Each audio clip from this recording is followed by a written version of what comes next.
The Granolah arc starts right after the Moro arc. The head of the android 7-3 survived the death of Moro and is taken from Earth by the original owners of the android. The data in OG 7-3 is copied to the other OG units, meaning they've gained all the capabilities of the one our heroes fought on Earth. Bad news, because this guy wants to rule the universe. Even worse... Granolah? I can't remember, but I don't think it's him. I gotta restart. I'm not paying attention.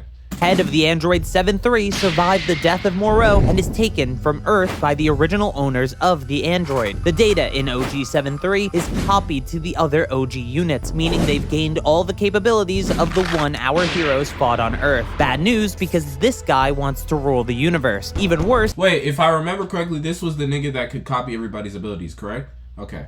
Or no, but he was actually at first the nigga that had the magical powers. Then he ended up taking that nigga's powers. I'm thinking. An intruder, Tayshawn, fact check me, is trying to steal 7-3 again. This is Granolah. He has an AI companion named Oatmeal, and they're trying to take OG 7-3. They make their way through all of the soldiers and even other OG models until they find 7-3 being regenerated in a tank. They've got him. A quick flashback to the past. It's Frieza's forces, specifically Saiyans, their frightening silhouettes as Ozaru, conquering a world of people that look just like Granolah. Before we can learn more, Granolah wakes up. This nightmare is a recurring one for him. Granolah and Oatmeal discuss his hatred of Frieza and his lust for revenge. Granolah despises Frieza's army, even though he thinks Frieza is dead, for ordering the attack on his people. Clearly, news of Frieza's second revival after the Tournament of Power is not widely known throughout the universe yet. Possibly even more than Frieza, he hates the Saiyans, but they were wiped out over 40 years ago. Granolah has no way to seek his revenge, no matter how much he desires it.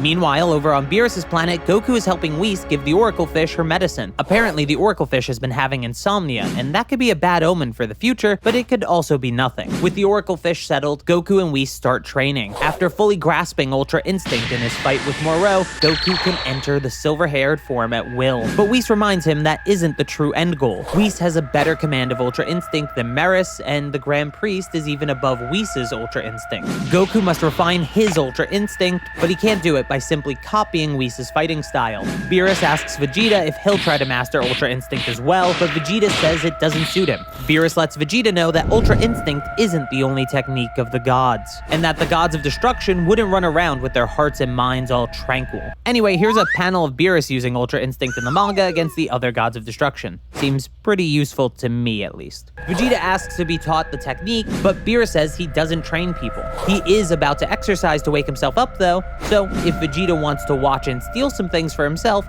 he's free to do so. I'm very happy that Vegeta is still doing his own thing, by the way. The various paths of power in the series, especially after Dragon Ball Super Superhero, have been really refreshing. No, I was watching it. I was just down here. I be watching it. I be low, but every time I go low, I'm watching everything they saying.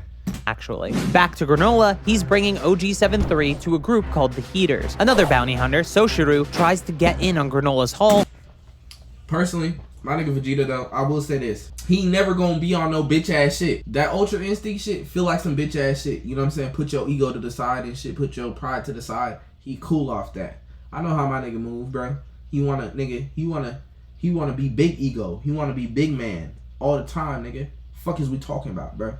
He not gonna just, you know what I'm saying? He not gonna just bow down and hide his powers and shit just cause a nigga wanna do some shit. You know what I'm saying? Real shit though.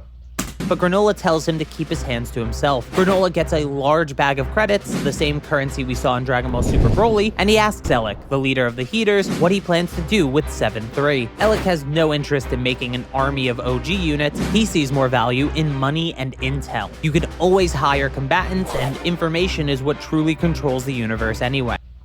If you're a producer who hates AI, this plugin might change your mind. Shut the fuck up! Militaristic organizations like the Frieza Force are a thing of the past to him, but the past has a way of repeating itself. He tells Granolah that the state of the universe has been shifting. Frieza has been revived. Granolah actually has a chance to avenge his people. He demands Frieza's location from Elec, but he refuses. Granolah wouldn't be able to handle Frieza even if he did find him. Granolah approaches Elec and demands it again, but Gas knocks Granolah down. Elec tells Granolah to calm down for now. They'll take down Frieza together when the time is right, but for now, he has to be patient and wait. Granolah agrees and leaves. Oil asks Alec why he mentioned Frieza, and Alec says Granolah has gotten very strong. It'd pose a problem for them if he got stronger than Gas. None of them think it's possible, but Alec is hedging his bets and setting up a very likely situation where Frieza kills Granolah for them. For now, that can wait though. Alec wants the info and Nigga trying to use my nigga Granolah, bro. Nigga, granola bars don't be getting used, bro. They get eaten, bro. Killed. You know what I'm saying? That's just what it is. I love how Dragon Ball Z used these, what's it called, by the way, like the foods. Like, I don't know why and who decided that this was a good idea, but it's funny as fuck to me. And then we have niggas that's appliances and shit. 7-3, and with it, the location of Zuno, the man with the most intel in Universe 7. Granolah is flying to planet Cereal, but on his way, he's attacked by some goons and Soshiro. Flying to planet Cereal? Like, bro, they're trolling us. Demanding the I love it. Granolah I love it. Granolah easily handles them all with his sniping abilities thanks to his cerulean right eye. He missed one target, however, and that was a painful reminder that Alec is probably right. He can't beat Frieza yet. And back on Beerus's planet, the sleeping This nigga sniping niggas like this? Let me find out I got that shit in my bag too. Ha! Ha! Ha!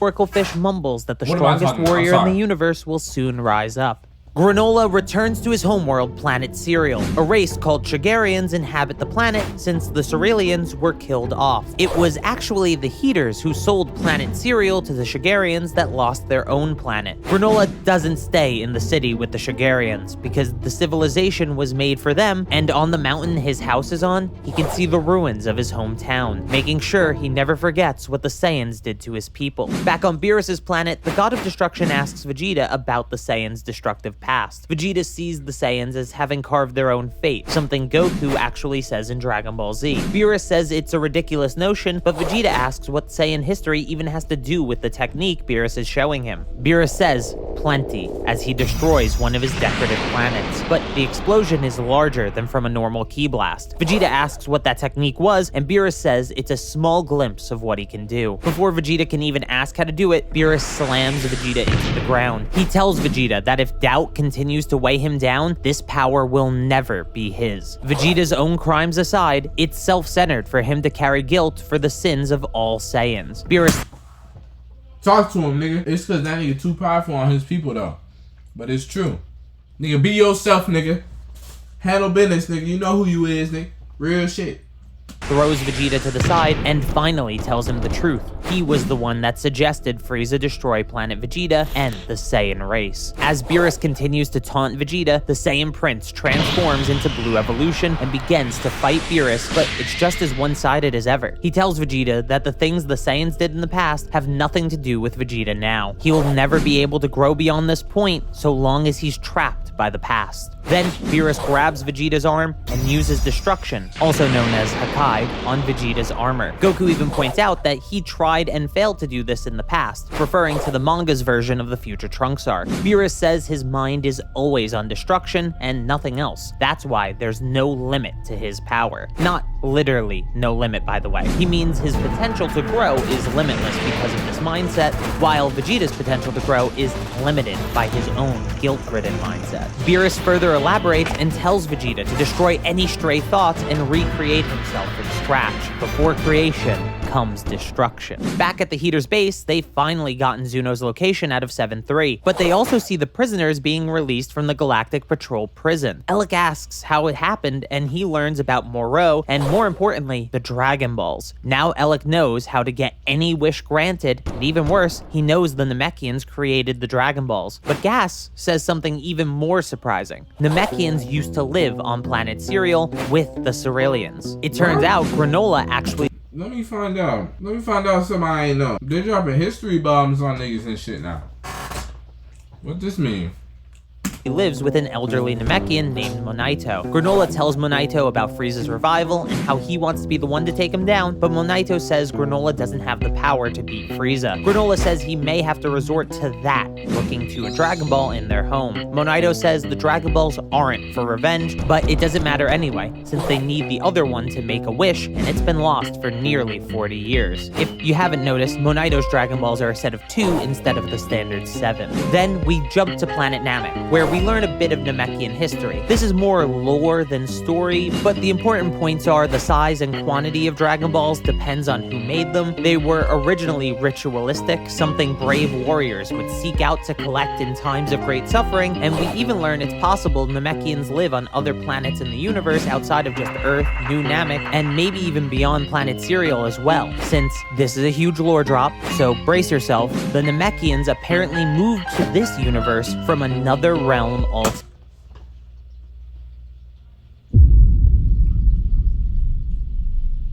Okay.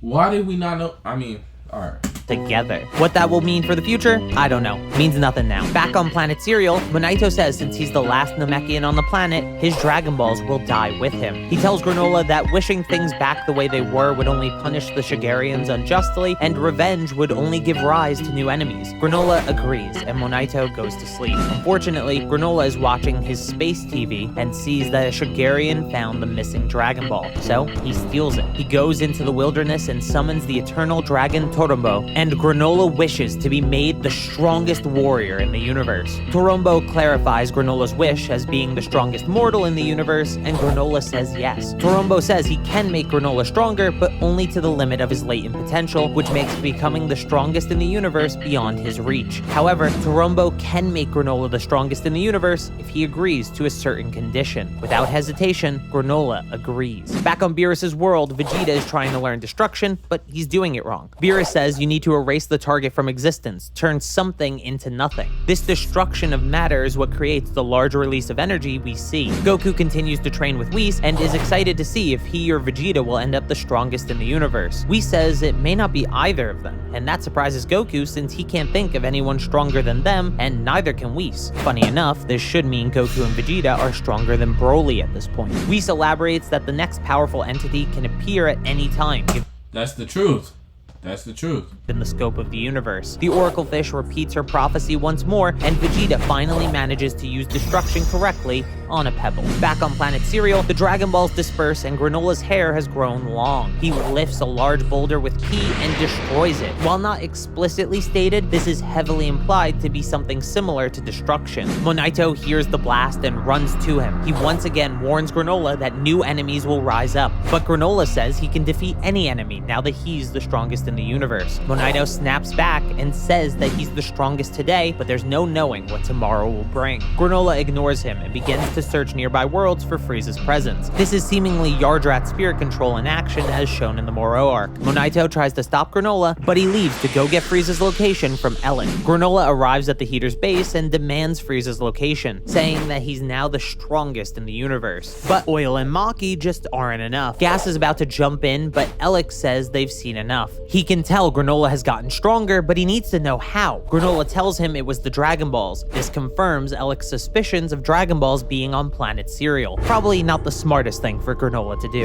Elec tells Granolah he doesn't know Frieza's exact location yet, but he'll get it soon. Granolah says to make it quick, he doesn't have long to live. We find out that in exchange for this power, he gave up 150 years of his lifespan, leaving him with only 3 years left to live. After that, Granolah leaves, and Elec explains his plans to the others. They want to take control of Frieza's army, not wipe it out. To protect their interests, Granolah has to die, and to do that, he'll use Goku and Vegeta. Back on Beerus's planet, Whis explains to Goku that angels are able to use Ultra Instinct at all times, while Goku needs to transform to do so. The ultimate goal is to use Ultra Instinct naturally in base form and save the silver-haired form's power as a last resort for when he needs to surpass his limits. Meanwhile, Granolah returns to Planet Serial, and the Heaters make their way to Zuno, but Elec and Gas stay back. Gas wishes he could have fought Granolah.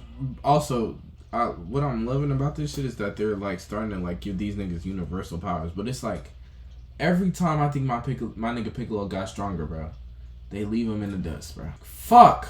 Why are we here again, bro? Why are we here again? We need a Piccolo arc where he be training with these niggas, bro. Why is it only these niggas that are allowed to train with them, bro? He's the strongest Namekian a lot, like, across the boards, bro. Give this nigga a chance, bro. I get he ore farm and shit, but I don't care, bro. Niggas ore farm every day, bro.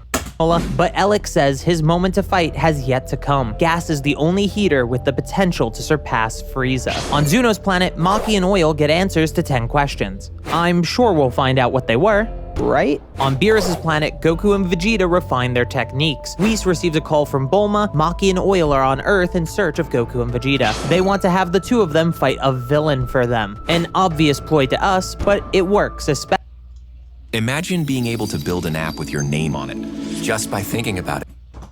I don't give a fuck about no apps. Why do we When have they so mention many this ads? villain is the Why do we have so many ads? Anyways. strongest in the universe. Goku and Vegeta want to claim the title of strongest in the universe for themselves, and even Whis and Beerus get involved in their rivalry. Beerus gives Vegeta an earring that's the symbol of those who can use destruction, and Whis gives Goku's gi, the symbol he gave it in Resurrection F. On Earth, Maki and Oil steal the Dragon Radar. Then, 30 minutes later, Goku and Vegeta arrive. Maki and Oil then take them to Planet Cereal. Before they land, Maki lies to Granolah, telling him that Goku and Vegeta are Frieza Force assassins. He thinks this works better for him because he can extract info from them, but then she tells him they're Saiyans. Granolah flies up and looks at the ruins of his hometown, knowing that the moment of his revenge is soon at hand. 18 days later, Goku and Vegeta arrive on Planet Cereal. Maki and Oil stay behind after telling them where to find Granolah, but Goku and Vegeta are getting suspicious. Before they can figure out the Heater's ploy, they get attacked. Granolah is sniping them from a distance. They manage to avoid the attacks, but they can't track down their origin. A blast even manages to hit a vital spot on the back of Goku's neck, forcing them to use a Senzu already. Vegeta tells Goku to stop relying on Ultra Instinct if it isn't mastered yet, so Goku turns Super Saiyan. Then he finally finds Granolah and sends a Ki Blast at him, but Granolah manages to dodge it. Goku says Granolah is even faster than instant transmission. Granolah introduces himself as the last Cerealian, and that means nothing to Goku and Vegeta. Vegeta questions Granolah's motives further, but he doesn't answer and uses destruction. Goku and Vegeta manage to dodge it, then Vegeta tells Goku to get payback for being struck down earlier, so Goku versus Granolah begins. Goku transforms into Super Saiyan God, and he starts to use Ultra Instinct again. Vegeta notes that Ultra Instinct seems to be more accurate in conjunction with transformations. Basically, the stronger the form, the better it is at using Ultra Instinct, which makes some sense since the limit-breaking silver-haired form is the only way for him to use it perfected. Goku dodges every attack, but it was all a distraction, and he gets hit once. The attack was light, but it hit Goku's vitals, toppling him in a single blow. Granolah has figured out how Ultra Instinct works, but notes that no one is perfect, and even that technique can't hide his vitals because of Granolah's right eye. Granolah also knows that Goku is holding back, so he tells him to hurry and use his full power. He doesn't have time to waste here. Revenge on Frieza is his ultimate. This nigga trolling him, bro. And one thing I noticed about this nigga Goku, he just love to transform. Alright, I'll show you the strongest shit I got, nigga. You just make sure you go all out too. We gonna go, you know what I'm saying, brawl for brawl. We gonna really see who got it. This bitch 36 minutes long. I know they lost this fight. Real shit. But it's cool though. They ain't, you know what I'm saying? One thing, like, Luffy lose his fights, but he that nigga though. Love my nigga Goku and Vegeta. Like, every time I watch this shit, it makes me, like, fuck with him more. But it's like, bro, we need some One Piece shit, bro. Like, fuck. That's literally, oh my god. It's the best anime ever, bro.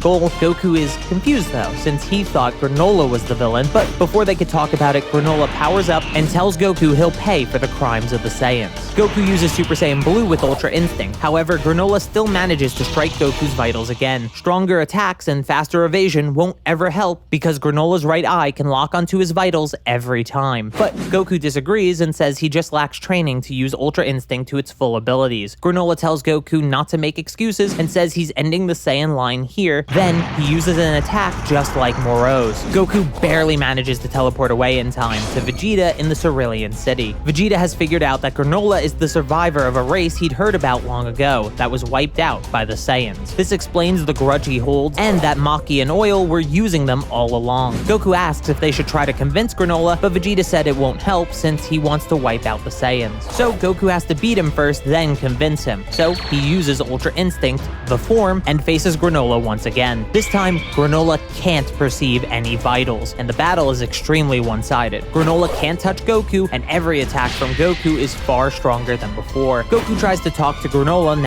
I guess I was wrong. Fact check me, I'm done. I'm sorry. And I love how Vegeta sending this nigga out like a lackey. Now that it's over, but Granolah never said he lost. The Granolah he's been fighting was a clone sent to fight Goku and Vegeta, but he underestimated them. This had the unintentional benefit of wearing down Goku's Ultra Instinct until its accuracy and stamina dropped, giving Granolah the opening to deliver the finishing blow. With Goku down, Vegeta steps up. He tries to reason with Granolah a little bit, but Granolah doesn't believe a word he says. So Vegeta transforms into Super Saiyan Blue Evolution and tells Granolah to prepare to perish. Vegeta and Granolah begin to fight, but Granolah is clearly stronger. Even his version of destruction is more powerful than Vegeta's. Granolah is impressed by their power, but he tells Vegeta this struggle is pointless. No matter how powerful he is, Granolah remains the strongest in the universe. Vegeta admits that Granolah is stronger right now, but he's sure he'll win. Vegeta tells Granolah that rankings are well and good, but they only reflect a moment. Vegeta has even gotten stronger during this fight, and with nothing on the This nigga stay talking shit in the middle of a fight, knowing he's losing, talking about Saiyans get stronger as we fight. This nigga put his trump card on this bitch every time, bro. I ain't never seen a fight where this nigga really getting fucked up and he ain't say some shit like that, bro. Like, this nigga believe, like, every single time. Only time is when Frieza killed that nigga. And he said, Goku, please, for our people, for our pride. And that nigga went out. You know what I'm saying? Shout out my nigga Vegeta though. He still ain't never go out as no bitch. But that shit kill me every single time. line, he can truly enjoy it. Even after taking a blow to a vital point, he's still happy to be fighting. Then Vegeta's aura begins to flare a rich purple, and Vegeta reveals his new transformation based off the teachings of Beerus. According to Vegeta, his power is unbounded. This new form has closed the gap between him and Granolah. Granolah is starting to get flustered. This power is well beyond anything he expected from the Saiyans. In contrast to Ultra Instinct that protects from damage, this form turns damage into power. Vegeta tells Granolah that Goku's body may have a mind of its own, but he's all— Oh shit.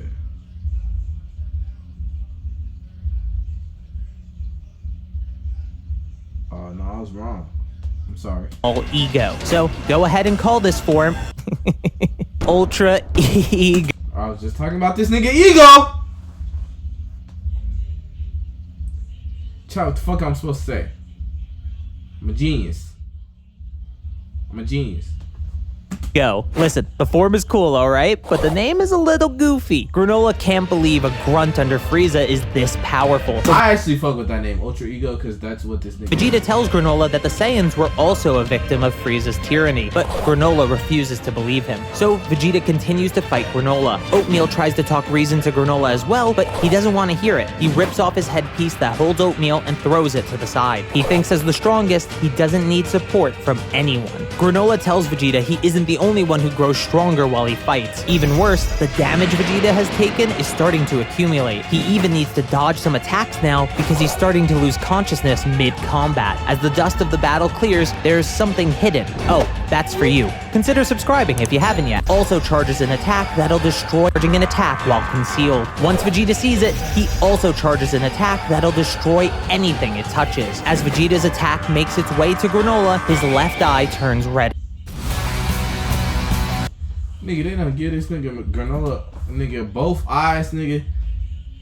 Blind man see eye. Fuck. They didn't give this nigga uncolored eyes, bro. Power, he easily destroys Vegeta's attack. Vegeta drew out power from Granolah in the same way Granolah did for him. Now Granolah is winning again, and eventually even Ultra Ego fades. Just as it looks like Vegeta is about to die, Goku flies in and knocks Granolah away. Goku says to Vegeta he'll take over for now, but Vegeta kicks Goku away. Vegeta says that with nothing to protect, he won't agree to fight side by side with him. Goku asks Vegeta about protecting his own life, but he says death is better than teaming up with Goku. Granolah tries to strike Vegeta dead while he's off guard, but Goku manages to knock Vegeta Vegeta out of the way in time. Granolah asks how Goku reacted in time, and Goku says he has a read on the way Granolah targets vitals, so it won't work on him anymore. Granolah tries to hit Goku's vitals again, but it just doesn't work like it did before. Goku explains that by shifting his body slightly, he doesn't avoid the whole attack, but he can move his vitals out of harm's way. Granolah says that a defensive strategy will never surpass him, and Goku agrees. After a short fight, Goku gets knocked to base form, and Vegeta approaches Goku, saying he's tagging in. He politely asks Goku to let him do this alone. Goku agrees and tells Vegeta to try not to die.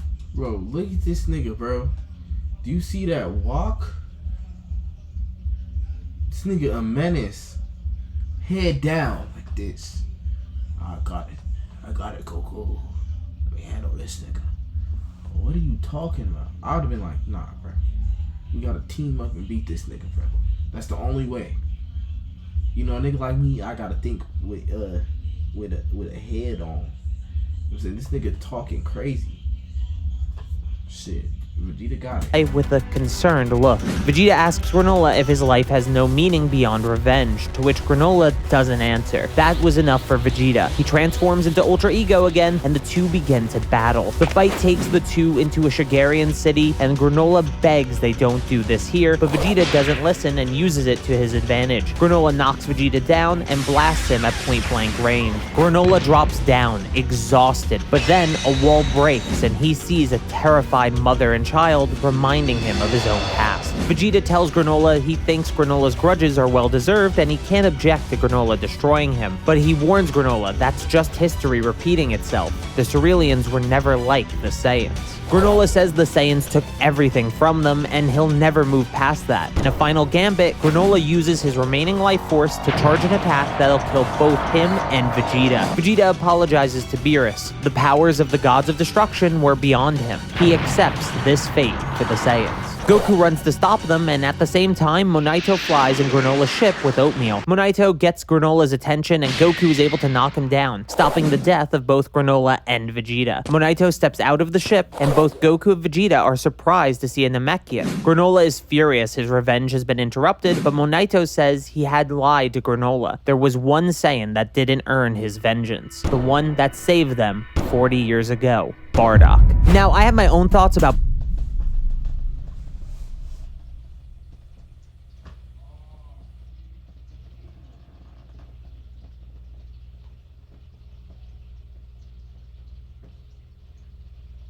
What? Bardock? I don't even want to open the soundboard for this shit. I'm shocked. I'm genuinely shocked. I should have had the soundboard open for that. Bardock being important to the story in this way, but I'll save those for a different video. Comment your thoughts about this narrative choice below. Anyway, we finally learned what happened 40 years ago. The Saiyans invaded planet Cereal, wiping out the Cerealians and the Namekians on the planet. Bardock is the one that finds Granolah and his mother. They remind him of Guinea and Kakarot. The other Saiyans leave, and Bardock stays behind to look for survivors. He finds Monaito as well and brings Granolah and his mother to him. He leaves the two remaining Cerealians and tells them to keep off Frieza's radar. Before he goes, Monaito asks his name, and he says Bardock. Monaito says Goku is the spitting image of Bardock, and Vegeta reveals to him that Bardock is his father. It's actually smart having Vegeta do this since he was teamed with Raditz in the past, and it's likely he knew about Bardock. Something doesn't add up to Granolah though. Why didn't his mother survive? It turns out Bardock ended up staying longer to get healed by Monaito, and because of it, he's there to see the Heaters arrive to broker off the planet. They overhear Elec talking about selling the planet to the Shigarians and how they aren't destined to serve under Frieza forever. As they're listening, Granolah wakes up and screams because he sees Bardock. Monaito quickly knocks Granolah out, but it's too late. The Heaters heard him. Bardock quickly sets up a situation that looks like he's about to kill the remaining survivors of the planet, and Elec tells him to get on with it. Bardock tries to explain that the Namekian's strange ability might be worth checking out, but before he could finish, Elec shoots Granolah's mother dead. Elec tells Bardock to kill the other two, but he quickly turns and attacks the Heaters instead, giving them a chance to escape. Elec knows they might have overheard their conversation, so the three of them have to die. Gas says he'll handle it, and Elec leaves it to him. Back in the present, Gas is thinking about the past and how he'll never suffer such indignity again because he's grown strong. Elec agrees, but tells him it never hurts to have insurance. Maki gets Gas from Elec since Granolah, Goku, and Vegeta have stopped fighting, so Alec will search for the final Dragon Ball on his own. Back on the battlefield, Granolah can't handle the revelations. Not only was he saved by a Saiyan, but his mother was killed by Alec, the man he's been working for decades. He's angry at Monito for lying, but it was the only way for them to survive. Vegeta asks if Bardock beat Gas, and Monito says he did. Vegeta is surprised because Bardock was a low-class warrior. Before Monito can explain what happened though, the sky goes dark quickly and goes away just as fast. Alec has made his wish. Then, a massive power appears on the planet. Maki and Oil present the true strongest in the universe, and out walks a much older-looking Gas. Gas quickly handles everyone, creating objects out of ki to use as weapons or obstacles as he fights. Gas is happy he's finally allowed to kill Granolah, then he realizes Goku is Bardock's son. Gas is about to kill Goku, but Monito frees Granolah, who manages to shoot Gas in the back and draw his attention. Then Monito frees Goku and begins healing him. Monito asks him one favor: please save Granolah, to which Goku says he'll do what he can. As Granolah fights, he asks why they let him live. Gas said they didn't know Granolah and Monito had survived till several years later. We see in the past that Granolah has made a name for himself as a bounty hunter, and Alec took advantage of the fact that Monito never told Granolah about what Alec did and recruited him for the Heaters. Monito regrets that choice and says he doesn't even live up to being a Namekian. Why would Monito do that dumb shit though? Because he can't even restore Goku's energy. Then Goku remembers they had one Senzu left. He asks Vegeta about it, but it's in his armor that he threw away. Granolah gets knocked out by Gas, and Goku is healed enough to jump back in for a bit. He tells Vegeta to find the Senzu and eat it immediately. Vegeta tells Goku not to die, similar to what Goku said earlier, but with a less somber context. Goku turns Super Saiyan Blue, and he's holding his own against Gas, but clearly Gas is stronger. Vegeta finds the Senzu, but instead of eating it, he offers it to Granolah, telling him to settle this grudge with his own strength. Granolah eats the Senzu and rejoins the fight. He puts on oatmeal again, apologizing to his support unit and saying he'll always want it to back him up. Granolah and Gas start battling, but Granolah actually has the upper hand because Gas is only using powers he had before the wish. As Maki puts it, it isn't that he can't wield his new power, he just doesn't want to. Granolah taunts Gas for holding back, so Gas begrudgingly starts using his new techniques and powers. Instant transmission, destruction, and everything else Granolah can do, but stronger. Gas versus Granolah turns into a battle of teleporting. Despite Gas being stronger, Vegeta notes his use of instant transmission is sloppy, so Granolah still stands a chance, but as they continue to trade blows, Gas slowly gets more and more accurate until he can track every one of Granolah's moves. Granolah's final gambit is using his clone technique to distract Gas while his main body charges an attack at point-blank range, but the cost is his main body feels all the damage the clones took. Monito goes to heal him, but Granolah tells him it isn't over yet. Alec removes Gas's head decoration, which liberates his inner nature and his true power. Bro, so this nigga Gas got 1,000 transformations? What are we talking about? This is not right.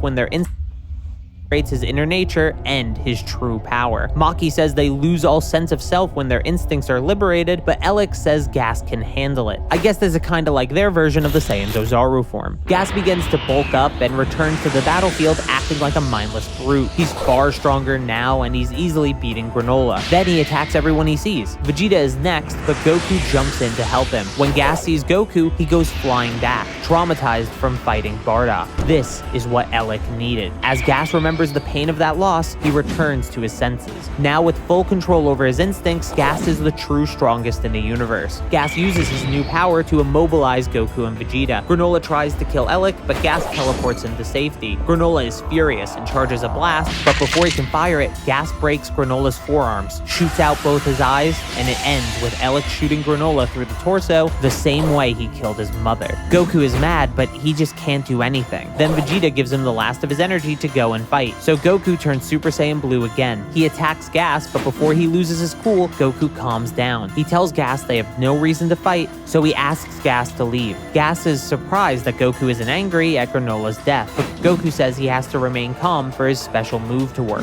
Alec says he can't let them live, so Gas attacks Goku. He's messing with Goku, using things that won't actually kill him, hoping to see the same fire he saw in Bardock, but it just isn't there. Gas asks if Goku is really Bardock's.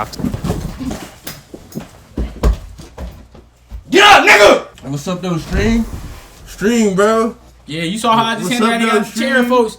I'm saying we back in this bitch. Yeah. I'm the captain now. I'm the captain now.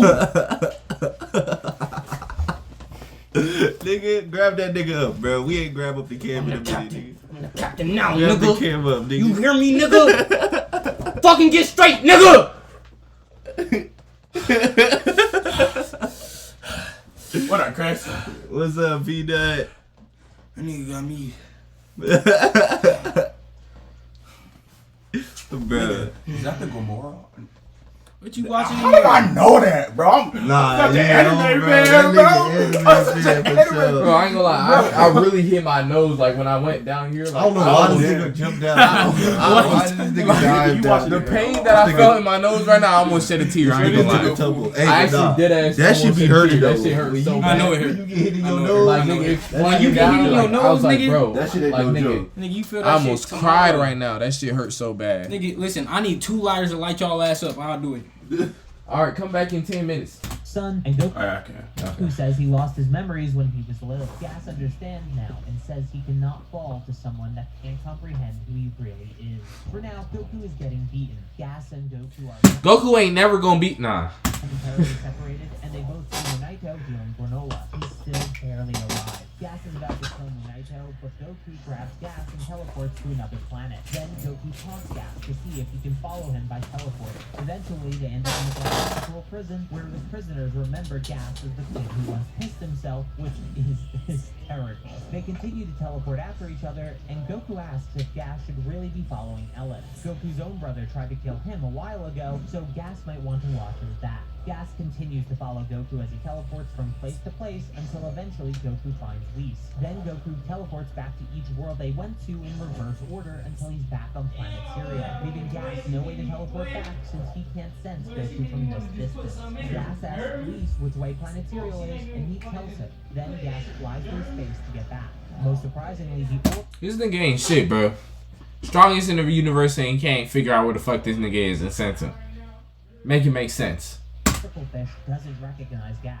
He's clearly not the prophesized strongest in the universe. Back on planet Serial, the remaining Heaters know they can't beat Goku, so they back off for now. He's planted a communicator on Goku, and he calls him to tell him that Gas will be there in 20 Earth minutes. Whis then reminds Goku he has to discover his own version of Ultra Instinct. He must listen to the voice within himself and find out what he really is. That's when Monaito gives Goku Bardock's Scouter. There's saved audio on it, and with a little help from Oatmeal, they get it to Booking.com has all kinds of states because a city can tell. Damn, my head. That really fucked up my nose, bro. I'm hurt. Ah! hopes of finding out how Bardock beat Gas. A voice echoes from the scouter. It's Bardock telling Monaito and Granolah they have to stay alive, and this triggers Goku to regain his memories. In the past, we see the battle between Gas and Bardock. Bardock is stronger than Gas expected, but Gas isn't taking any damage from Bardock's attacks. Monaito tells Bardock to run and let them accept their fate, but Gas says that wouldn't matter because the Saiyans aren't fated to last much longer anyway. This actually solves an issue with modern Dragon Ball. How did Bardock figure out Frieza's plan so easily? With this extra piece of information, it all makes a lot more sense now. The two continue to fight, and Gas unleashes a bit of his true nature. At the same time, Monaito collects the Dragon Balls. He tries to teleport Bardock back to planet Vegeta, but Bardock refuses, just like Goku did after the Frieza saga. Monaito asks what Bardock wants, and he asks that his sons grow up well. We don't see what Monaito specifically says to Torombo, so take that as you will. I don't like this wish very much if it was actually made. Gas lands Bardock Right.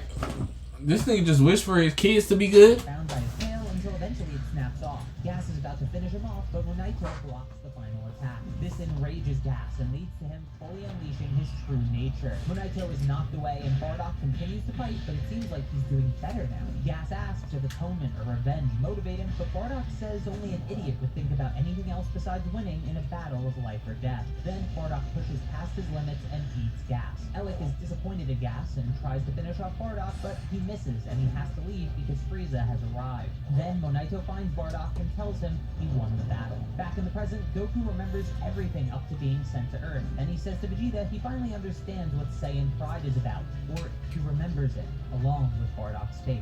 Do babies have pride? I don't know, it seems weird. Anyway, Vegeta says he also lost sight of his pride by being caught up in his guilt. This pride is described by Goku as having total faith in your own power. Monaito says a people's pride isn't about atoning for sins or getting revenge, it's all about accepting your nature and sticking to your convictions. Monaito offers to heal up Goku and Vegeta. He even makes them new clothes, but they're Bardock's clothes. They both ask for their normal outfits instead. Gas arrives back on planet 2.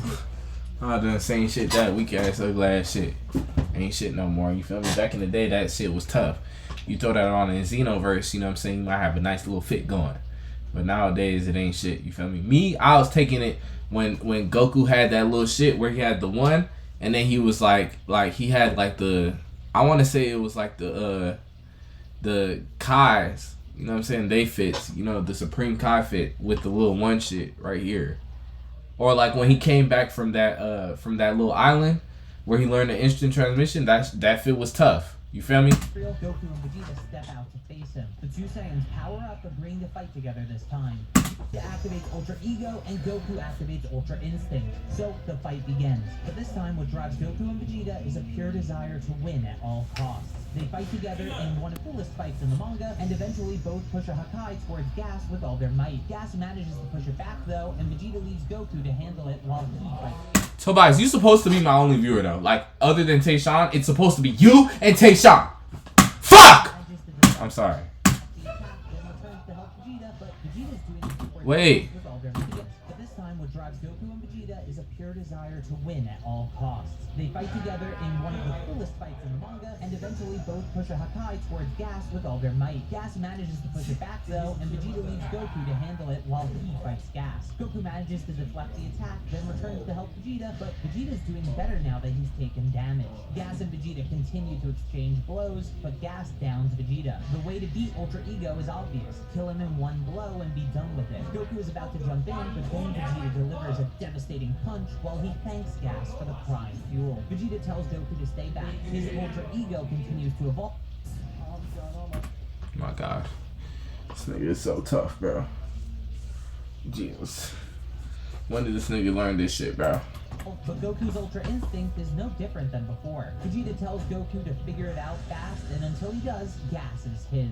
So Goku begins to meditate and contemplates his own Ultra Instinct while Vegeta continues to struggle against Gas. It seems like Vegeta is finally down for good, and he gets up and rushes Gas again, screaming that he is no longer bound by limits. Gas is terrified, but just before the attack lands... Damn, who got hit? He threw the chair.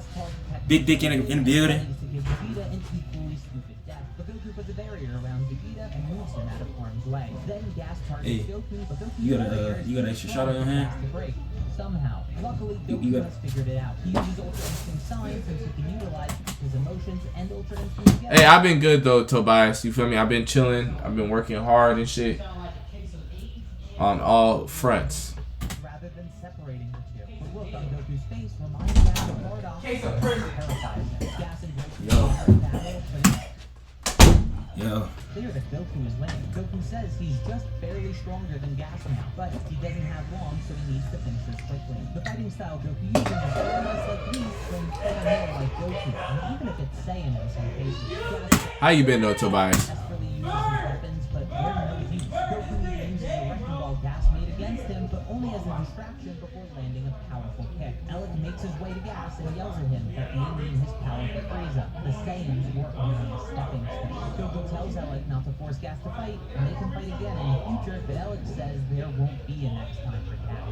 Then Gas arises in a blinding aura. He seems far more old and frail than before. Gas says his new power is burning away every cell in his body to fuel it, keeping him the strongest in the universe. Goku doesn't stack up to this power at all. As Goku and Gas clash, it's clear Goku will lose, but he continues to try until a blast separates the two. It's Granolah. He's back up again. He tells Goku to wager everything on his strength, to which Goku agrees. Goku will keep Gas busy until Granolah can charge up the winning attack. Goku is quickly knocked down again, but he manages to put a barrier around Granolah. Gas knocks Goku out, but then Vegeta knocks Gas away and tells Granolah to hurry up. Maki and Oil try to help Gas, but Monaito just knocks them out with hypnosis. Now Granolah is finally ready, but can't fire a blast that powerful this close to the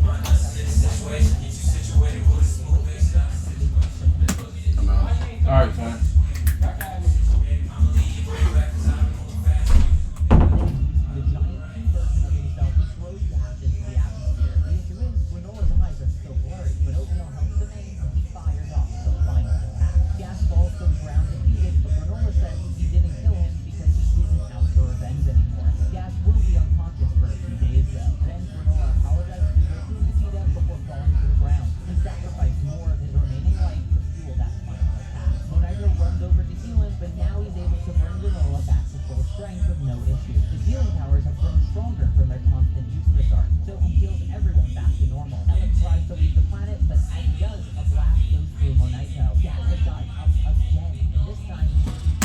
Bro.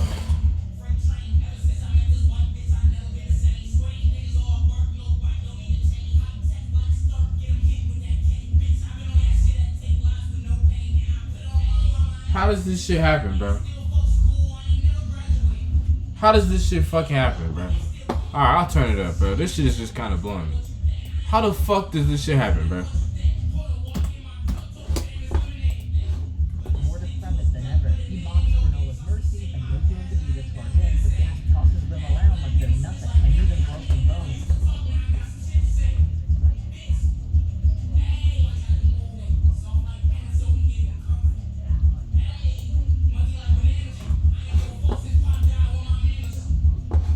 Bro, it's cause the Max OS screen capture is off or something.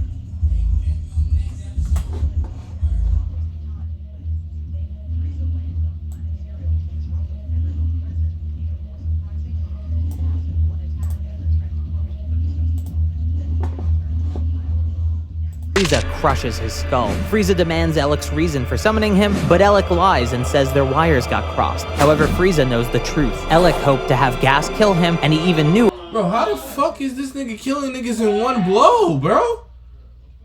He ain't even been here. Let me go back, bro. I'm playing. Ellic is excited. Gas will be the strongest in the universe until the moment he dies. He sacrificed that much. I'm saying this. Late night at Nick, folks, that's what you is. This nigga telling me late night, nigga. Dude, don't fucking nuggy me ever again, nigga. I'll get angry. I'll get angry when something dangerous. Something dangerous are happening. Nigga. This nigga West crazy. Bro, don't ever troll me, bro. I swear to God, I swear don't ever troll me again, folks. Don't ever troll me, folks. I almost... That's what I almost did to you. Bro, no. You heard me? And he even knew about Ellic's ambitions for the last 40 years. Frieza just chose to keep the heaters around for his own benefit. He tells Ellic there's nothing he doesn't know, like the fact that Ellic is the weakest of the heaters. Then, Frieza kills him. Goku and Vegeta ask how Frieza is so strong when Gas wished to be the strongest in the universe, but Frieza says he must not have counted since he was in a different dimension. He found a room of spirit and time on a world he conquered and used it to get 10 years of training. That training culminated as Black Frieza, the form he momentarily changed into to This some shit I would've done. kill Gas. Goku turns into Ultra Instinct Saiyan, or what fans call True Ultra Instinct, and Vegeta uses Ultra Ego. But Frieza charges in and beats them both with one punch before leaving them to wallow. He chooses not to kill them, just because, so Frieza leaves, and with no other option, Maki and Oil join him as waitstaff. Goku and Vegeta head to Monito and Granolah to see if the old Namekian will make it, but as they do, he's fully healed by Whis, who just appeared on the planet. He did it as a special favor for a friend of Goku. Whis tells Goku and Vegeta they need to return quickly to help Beerus make instant noodles. They ask if Granolah wants to join them, but he says he needs to fix planet cereal with the Dragon Balls. Then, Monito will seal them away for good. So Vegeta gives him the radar that the heaters stole, and Monito gives Goku Bardock's scouter. So Whis, Goku, and Vegeta leave. Goku asks if Frieza was the strongest warrior mentioned by the Oracle Fish, but Whis gives a vague answer. It may be Frieza, or perhaps the strongest warrior emerged elsewhere, which makes Goku even more excited to return to his training. So